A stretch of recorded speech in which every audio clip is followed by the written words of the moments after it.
I have a very important message. And I think it's a message that is so important in today's generation because sadly in our day-to-day we have like a pendulum. And we can swing one way or we can swing the other way. And on the one side of that pendulum is where teachers and preachers, they just preach about God's love. And then on the other side, we have something that was mostly taught in the 50s and the 60s, and this is just purely God's wrath and God's judgment. But we need to come to a place where we say there is a middle ground where we teach God's word fully. So today the title of my message is Fear God. What does this mean? What does it mean to fear God or the fear of the Lord? Because in a lot of churches today, they don't teach you to fear God. It's just God is a God of love. God is a God of grace. God is a God of mercy. And yes, that is true, but God is so much more than that. God is also a God that takes sin very seriously. God is a God that hates sin so much that he cannot look at it with any approval. Did you know the only way that it is possible for you to have a relationship with God is because of the sacrifice of Jesus? We love saying that God is our Father. Have you said that before? God is our Father. Is God your Father? Amen. God is all of our fathers that is in the church. And the emphasis there is on in the church, the bride of Christ. Not everyone in the world is a child of God and has that the blessing to call God their Father. The Bible says that we have been bought with a price. You have been bought and paid for with the blood of Jesus. Your sonship or you being a daughter of God was not free. It came with a severe price that Jesus paid. And we can never overlook this. And so today I just want to go through a few statistics. And this is why I know it's a bit sensitive topic, but it's something that is the truth. And this is all from different institutions, and I'm only going to highlight those where there is more than a 20% difference. So first, let's look at the positive outcomes of where there is a father in the house. Firstly, we see a better mental health. There's a 20% difference between those who don't have a father and those who do. Higher academic achievement, yet again, 75% versus 55%. Increased emotional intelligence, 71% versus 51%. And even a better social life, 80% versus 60%. Then let's look at the negative outcomes. The first one is the incarceration rate, where it's 15% of people without a father versus 35% with a father, or like without and with. So, and substance abuse is 12 versus 32, teen pregnancy 15 versus 35, poverty 20 versus 40. And these are just the statistics where there's a more than 20% difference of where there is a father in the house. Now, why do I say this? It is because when we talk about fearing God, we have to understand the fear of the parent, specifically the fear of the father. Because I can tell you one thing, growing up, I did fear my mother and her discipline up until a certain point. When I got to around that 6-year age, I didn't fear her that much anymore. Because I know she can hit me, but it doesn't hurt. But when it came to my father, I had a fear for him because I know if he got back from the house and my mother told him something, my body's going to burn. So that fear of God starts with a fear of your parents. And I would argue a fear of your fathers, because God is the good father. Can I get an amen? Amen. Tell the person next to you, God is the good father. And so I truly believe that the reason we have lost the idea of what it means to fear God is because it doesn't mean, because we have lost the fear of our parents. We have lost that fear of our fathers. Because right now in society, sadly, we see a lot that the marriage and the family structure is under attack from the enemy. And because of this, because of the fact that fathers are no longer present in the house, we want to kind of feminize the church where God is all love, God is all grace, God is all mercy. Because if I tell them about God's wrath, if I tell them about God's judgment, if I tell them about God's discipline, what will happen? They will leave the church because they don't want to hear it. But we need to stand on God's word and we need to share God's word faithfully. That doesn't mean parts of it, that means all of it. So the first thing I want to focus on when it comes to the fear of Lord and understanding the fear of God is that wisdom and understanding starts when we fear God. Proverbs 1 verse 7 says this: the fear of the Lord is the beginning of knowledge. Fools despise wisdom and instruction. Then Proverbs 9 verses 10. The fear of the Lord is the beginning of wisdom, and the knowledge of the Holy One is insight. And then Job 28 verses 28. It says this: the fear of the Lord, that is wisdom, and to turn away from evil is understanding. So what is the Bible telling us here? It says everything starts with the fear of the Lord. It's the moment that we realize, maybe I don't know everything. Maybe I'm not the one that should take control of my life. Maybe God is the sovereign one. Can I get an amen? Amen. God is the one that's in control. God is the one that dictates what He wants for our life. Everything starts when we submit ourselves to God. One of the most humbling things that we can do is acknowledge that we are a sinner in need of a Savior. Saying, I'm not good enough. That's the difference between other religions and other people, where they say they don't need God, because when they stand before Allah, when they get anywhere, it will be, okay, what was my good deeds, what was my bad deeds? But the Apostle Paul says he was the worst of sinners. We are a wretched wreck in need of a Savior. And once we realize that, that's where we start, where we see, God, I need you. If I don't submit to you, I will end up in hell. And that's not a threat, that is the truth. Because what is hell? Yes, hell is a punishment that we deserve. It's God's justice. If someone commits murder, no one will say the loving thing to do is just to let him off the hook, right? And then love is also, well, hell is also when we're away from the presence of God, when we aren't standing in God's presence. So hell is two things. Yes, it's the punishment that we deserve, but it's also being away from God's presence. Being away from everything that's holy, merciful, just, and good. And that is what hell is. And so once we realize that we need God, we need a Savior, and we fear God, that is the moment that our true wisdom and our true knowledge starts. That's when we can start walking in the calling that God has for us. So what is the fear of the Lord? Well, in Hebrew the word is Yirah Adonai. Now Yirah is often translated as fear, and yes, it is fear, to be scared literally. That's what it means. But it actually encompasses so much more than this. The word Yirah also includes an awe and respect, a reverence for God. And then what does Adonai mean? It means my Lord or my Master. So when we say fear God, Yirat Adonai, it means the fear of the Lord. It means to be afraid of God. It means to have a deep respect and reverence for God, in which we respect God and revere God for His holiness and for His power. We acknowledge God for who He is and for who we are not. 1 John 4 verses 16 through to 19 said this: so we have come to know and to believe the love that God has for us. God is love, and whoever abides in love abides in God, and God abides in him. By this love is perfected with us, so that we may have confidence for the day of judgment, because as He is also are we in this world. There is no fear in love, but perfect love casts out fear. For fear has to do with punishment, and whoever fears has not been perfected in love. We love because He first loved us. You see, when we fear God, true wisdom and understanding starts. But it's clearly not where it ends. We become saved and then we walk in a relationship with God.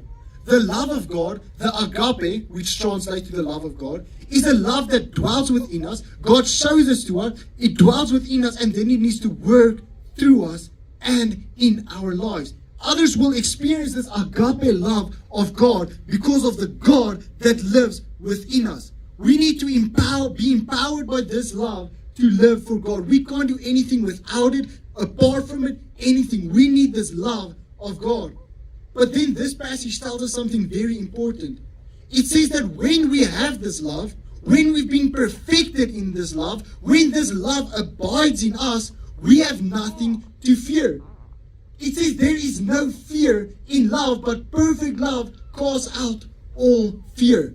You see, when we say we fear God, it is not a fear of walking in relationship with Him. It's not a fear of being obedient to God. It's not a fear of surrendering to Jesus. It's not a fear of laying my life down and saying, Jesus, I believe in you. It's not a fear of repenting and turning to Christ.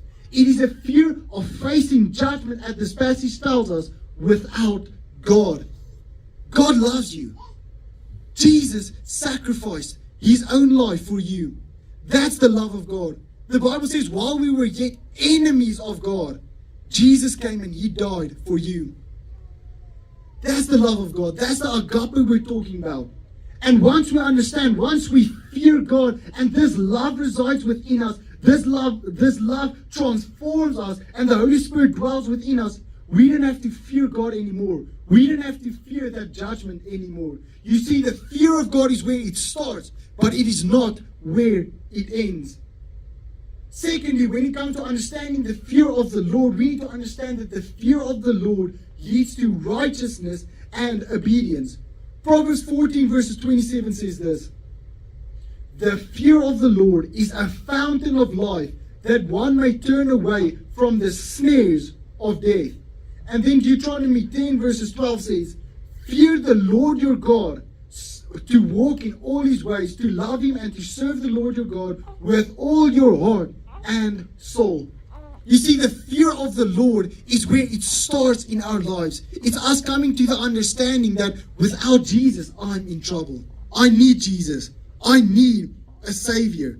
And once we understand that and we are transformed by this love and we are perfected by this love, this fear of God is like a fountain of life springing forth in our lives that causes obedience in our lives and causes us to live righteously.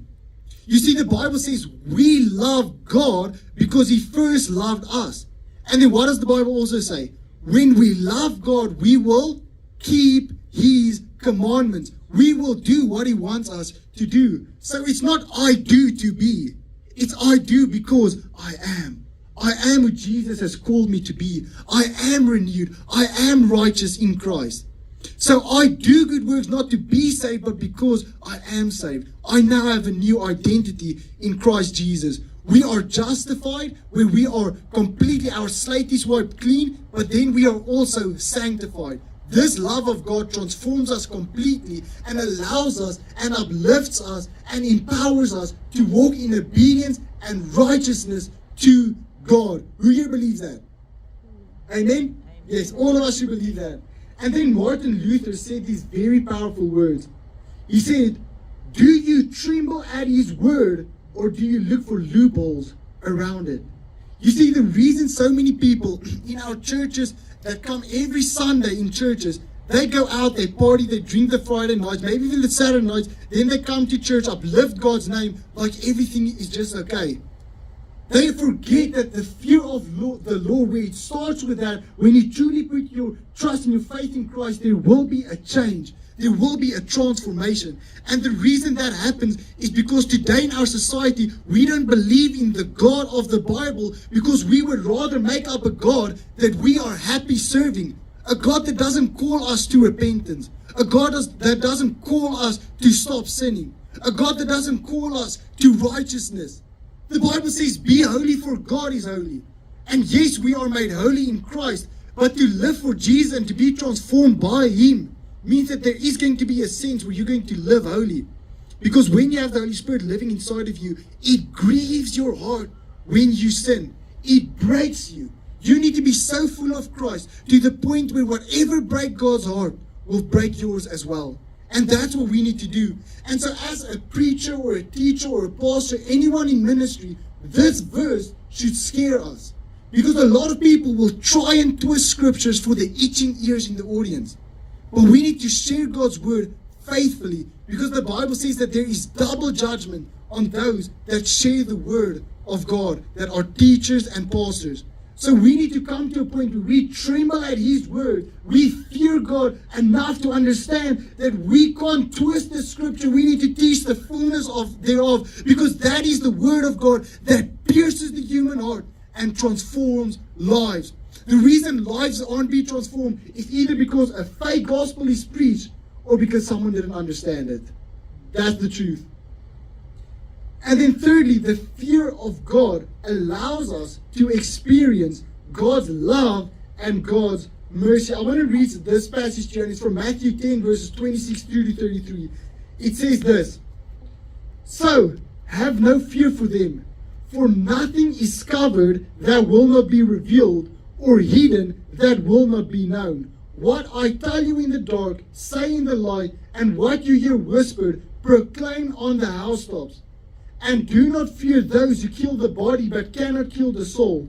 Rather fear him who can destroy both soul and body in hell.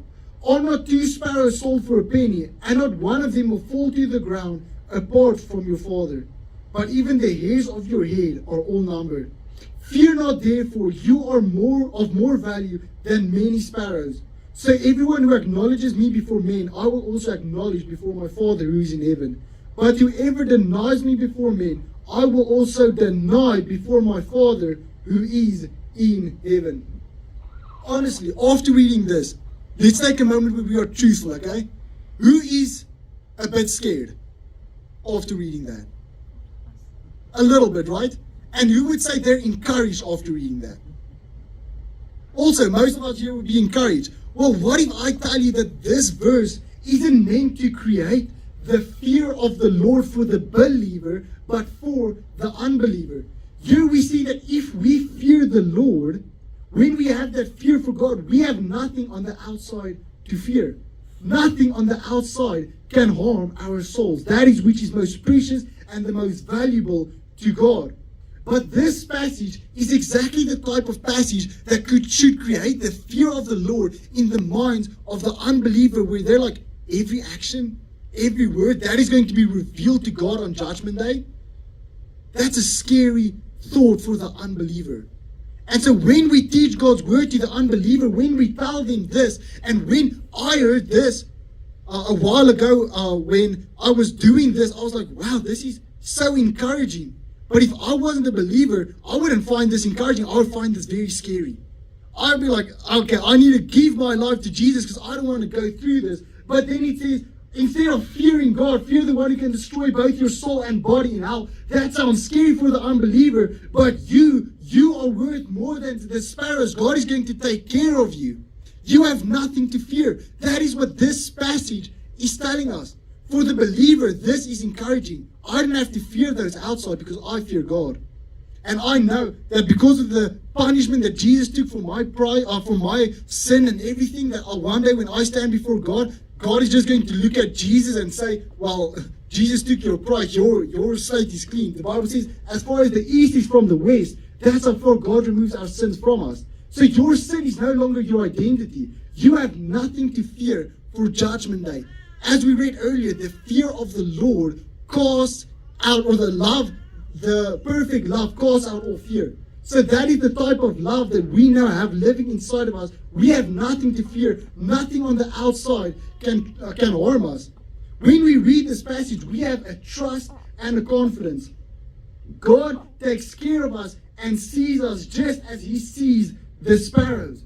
That is an earthly thing where God says, I'm going to take care of you. Even in your trials, even in your tribulation, just like Paul and Silas, when they were in prison, they worshiped God because God takes care of us in the here and the right now. No matter what you're going through, no matter what you're facing, God can fill you with His joy. He can give you the strength, and He can give you the peace that surpasses all understanding. But then it says, and it goes even further, that He gives us the ultimate security, the eternal security, that He will acknowledge us before the Father. So we need to understand that when we fear God, God takes care of us in the here and the now, but we also have that eternal security. Jesus even said, I did not come just to give you life, but also life in abundance. What does that mean? It means Jesus came to give us everlasting life, but abundant life right here, right now. And that doesn't mean you're going to have millions of rands in your bank account, or you're never going to go through hardships. But that means, as the book of Psalms said, that surely your goodness and love and mercy will follow me all the days of my life. No matter what you're going through, no matter what is going on in the outside, no matter what the storms, if Jesus is in your life, everything will be quieted when you're in His presence. Psalm 103 verses 13 says this: as a father shows compassion to his children, so the Lord shows compassion to those who fear Him. God is the compassionate God to those who fear Him. The fear of the Lord is sounding less scary once we're in Christ, right? Once we realize that we are believers, we have put our faith in Jesus, He is our Father, then the fear of the Lord sounds like something great where we get to experience God's love, we get to experience God's mercy, and we get to experience His compassion. God shows compassion to those who are His children. Then in Luke 1 verses 50 we see this: His mercy is for those who fear Him from generation to generation. Good things happen and come to those who fear God because God is in their life. Once we realize this about the fear of God, then we understand that the fear of God isn't something that we need to be hiding from, but something that we need to be running towards. We need to stop hiding from God and start running towards Him. What did Adam and Eve do in the Garden of Eden? As soon as they sinned, they hid themselves. They thought they can hide from God. They were ashamed. They stood there, they tried in their nakedness, hiding from God. But God sees right through our intentions and our hearts. He knows your sins. You can't hide from God. But what did God do? He clothed them. And God wants to do the same for you today. He wants to clothe you in His righteousness, not in your righteousness, not in your good works or your good deeds. So when I preach the fear of the Lord, my first aim is for you to understand that I need Jesus, I need a Savior. And then point you to every good thing that comes when you actually fear God. You receive His grace, you receive His mercy, you receive His compassion. You are adopted as a child of God. You are clothed in His righteousness. But you have to fear God first. You have to say, God, I need You. It's not a fear of being with God. It's a fear of being without God. Luke 1 verses 50 says this, and I read it, but I want to read it again. His mercy is for those who fear Him from generation to generation. That's the word of God. You see, in the Old Testament, we see how people feared God and God was with them. Nothing has changed. The same God of the Old Testament, the same God who was there with the prophets, with David, the kings, everyone, is the same God who is here with you right now, who wants to work in your life, who wants you to surrender, and will have that same presence and that same power in your life. There's one mediator between us and God, and that is Jesus Christ, who made a way for us to walk in direct relationship with the Father. You don't have to hide anymore. You don't have to be ashamed. You don't have to be afraid of stepping into a relationship with God. Because when you fear God, when you understand God is sovereign, God is in control, God is King, God is Lord, I am not, that is the moment that you experience this fear of the Lord that protects us, that calms us, that guides us, that leads us, that blesses our lives, and even gives us the most important thing that we should never overlook, which is eternal security, everlasting life with Jesus Christ, who is the King of Kings and the Lord of Lords. Amen? I just want to take a moment and just say this before we move on to the last point. Who here knows the famous passage, and there's songs about it, that one day every knee will bow and every tongue will confess that Jesus Christ is Lord? Who knows that? Everyone here knows that scripture. Here is the harsh truth that a lot of people don't want to admit that are in the world. Is you're either going to make that decision right now, or you're going to make that decision, make that proclamation when it is too late. Don't leave it until it is too late. Make that decision right now. And I'm just not just saying it for the people here because I know you fear the Lord. But I want you to share that message with the world. You see, nowhere in the Bible does it tell the unbeliever to come to church, but over and over and over again, the Bible tells the believer to go out to the unbeliever, to go out into this world, and God will equip you and God will empower you. We need to share the word of God because we know what is on the line. Once we have that fear of the Lord, we understand that we don't want others to fall into the hands of a God that will be just, and all of us deserves punishment. And then number 4 says, the fourth thing I want to focus on is when we fear God, we have nothing else to fear. It's like I read earlier, but I also want to read you these passages. One is from Psalms 23 verses 4. It says this, even in the valley of the shadow of death, I will fear no evil, for you are with me. And then Psalm 27 verses 1 says, the Lord is my light and my salvation. Whom shall I fear? And then Isaiah 41 verses 10 says, fear not, for I am with you. Be not dismayed, for I am your God. When we fear God, when we have God in our lives, when we accept Jesus and receive Jesus Christ in our hearts, we have nothing else to fear. You can be a fearless warrior in the kingdom of God. You can go through life unashamed and unafraid the moment that you put your faith in Christ Jesus. But it all starts with making that decision to fear God. To come to the foot of the cross saying, Jesus, I need you. You paid the ultimate sacrifice. I trust in you. I put my faith in your ultimate sacrifice, not in my own works, not in my own good deeds. I cannot save myself with a simple laptop. I need you for my salvation. So if there is anyone here today who has made that decision, saying, God, I want to give you my life, I want to invite you to come forward, please. If anyone is here who made that decision, or wants to say, God, I want to rededicate my life to you, I have gone astray for too long, I want to come to you, and I want to just submit to you. And if there's no one here, that is okay, but I have to give the invitation when I preach. Because I want you to know that anytime that you come here, the doors will always be open for you to even enter the church, but then for you to receive Christ as well. Because when we preach God's word, we need to understand that God transforms our lives when we surrender to Him. And so right now, I don't want you to take this opportunity, hear God's word, but to leave without surrendering everything to Him. So is there anyone here? And if not, that's completely okay. Is there anyone here?